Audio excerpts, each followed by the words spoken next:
दोस्तों, गुस्सा आना सभी को आम बात ही लगती है। आपको कोई बात बुरी लगी या किसी का बर्ताव पसंद नहीं आया तो गुस्सा आ जाता है। आप उस बात को लेकर बैठ जाते हैं। सुबह से लेकर रात तक वही बात आपके दिमाग में घूमती रहती है। आप उस व्यक्ति के बारे में दूसरों से बातें करते हैं, यहाँ तक कि अगर कोई नहीं मिलता तो आप खुद में ही बड़बड़ाते रहते हैं।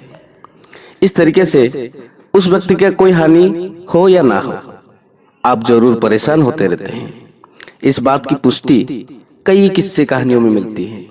महात्मा गौतम बुद्ध के प्रचलित प्रसंगों में से एक प्रसंग ऐसा है जिसमें एक व्यक्ति ने बुद्ध का बहुत अपमान किया था।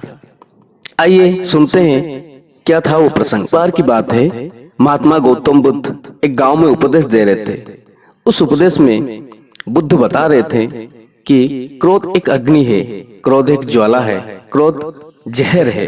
क्रोध एक ऐसी अवस्था है जिस अवस्था में आप अपना आपा खो बैठते हैं। क्रोध करते वक्त क्रोधित व्यक्ति सामने वाले का नुकसान करना चाहता है, लेकिन ये कैसे संभव हो सकता है कि क्रोध आप करें और उस क्रोध के वजह से किसी दूसरे का नुकसान हो? ये तो कदापि नहीं हो सकता।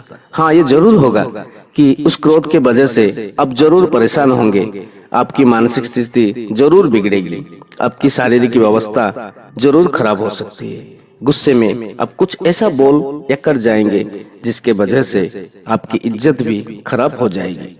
क्रोध मानो इस तरह है कि आप खुद जहर पीना चाहते हैं और उस जहर का असर किसी दूसरे के शरीर में देखना चाहते हैं, लेकिन ये कैसे हो सकता है?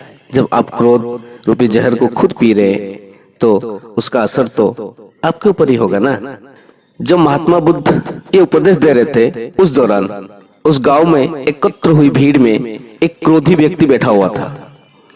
गौतम बुद्ध की ये बातें सुनकर वो व्यक्ति और क्रोधित हो उठा, क्योंकि कहीं ना कहीं वो अपने आप की बेइज्जती महसूस कर रहा था। क्रोध की इस उपदेश को सुनते सुनते क्रोधित व्यक्ति इतना ज्यादा गुस्सा हो गया कि वो उस भीड़ से उठा और महात्मा गौतम बुद्ध जी के मुंह पर जाकर थूक दिया। गांव के लोग और शिष्यगण इस हरकत से भड़क उठे थे। उनका क्रोध इतना ज्यादा था कि वे लोग उस क्रोधित व्यक्ति को मारने पर उतर आए, लेकिन महात्मा गौतम बुद्ध जी ने लोगों को शांत कराया। उन्होंने बड़े ही शांत स्वर में उस क्रोधित व्यक्ति से पूछा, भाई क्या तुम और भी कुछ कहना और करना चाहते हो मेरे साथ? वो क्रोधित व्यक्ति बिना कुछ बोले वहां से चला गया। गांव के सारे लोग और शिष्यों ने पूछा कि हे भगवान, वो बुद्धिहीन आपके मुंह पर थूक कर चला गया और आप क्रोधित नहीं हुए, आपको गुस्सा नहीं आया? भला ये कैसे हो सकता है? महात्मा बुद्ध ने कहा, क्रोध अग्नि और ज्वालामुखी की तरह होता है।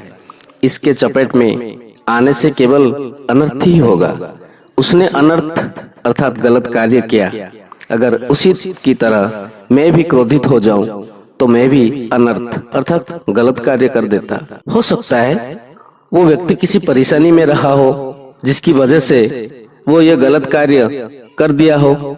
गांव के सारे लोग महात्मा बुद्ध के बात को भली भांति समझ गए और अपने गुस्से को शांत कर लिया। फिर अगले दिन महात्मा गौतम बुद्ध जी दूसरे गांव में अपने उपदेश दे रहे थे।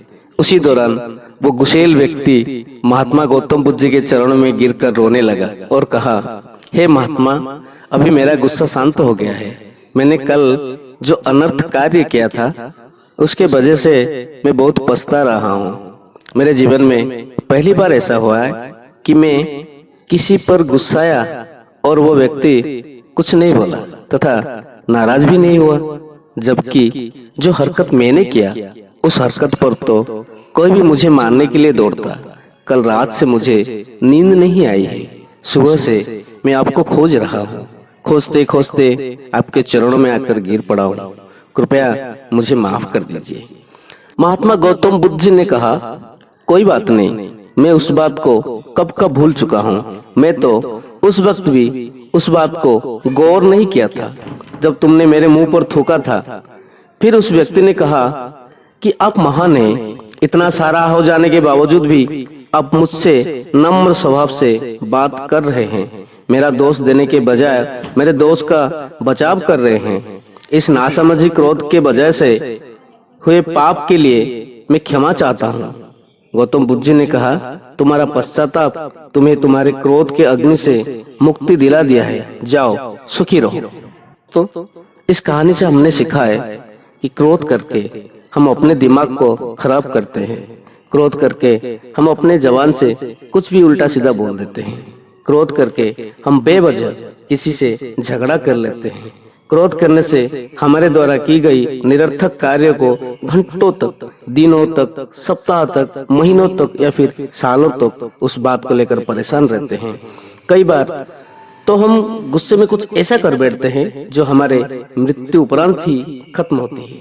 हम जब किसी भी सही या गलत बात को बर्दाश्त नहीं कर पाते, तब हमारा स्वभाव चिड़चिड़ा होता है और हम क्रोध करने लगते हैं। जिस बात पर आप क्रोधित हो रहे हैं, उस बात को आप एक बार ठंडे दिमाग से सोचने और समझने की कोशिश करिए। सच में कह रहा हूँ, आप क्रोधित होना छोड़ देंगे, क्योंकि आपको समझ में आ जाएगा कि इसकी वजह से केवल और केवल खुद का ही नुकसान होगा और किसी का नहीं। दोस्तों, ऐसे ही प्रेरणादायक कहानियां सुनने के लिए मेरे वीडियो को लाइक कर दीजिए और मेरे चैनल को सब्सक्राइब कर दिए, ताकि ऐसे नई रोचक, मनोरंजन और प्रेरणादायक कहानियां आपको सुनने को मिलता रहे। धन्यवाद।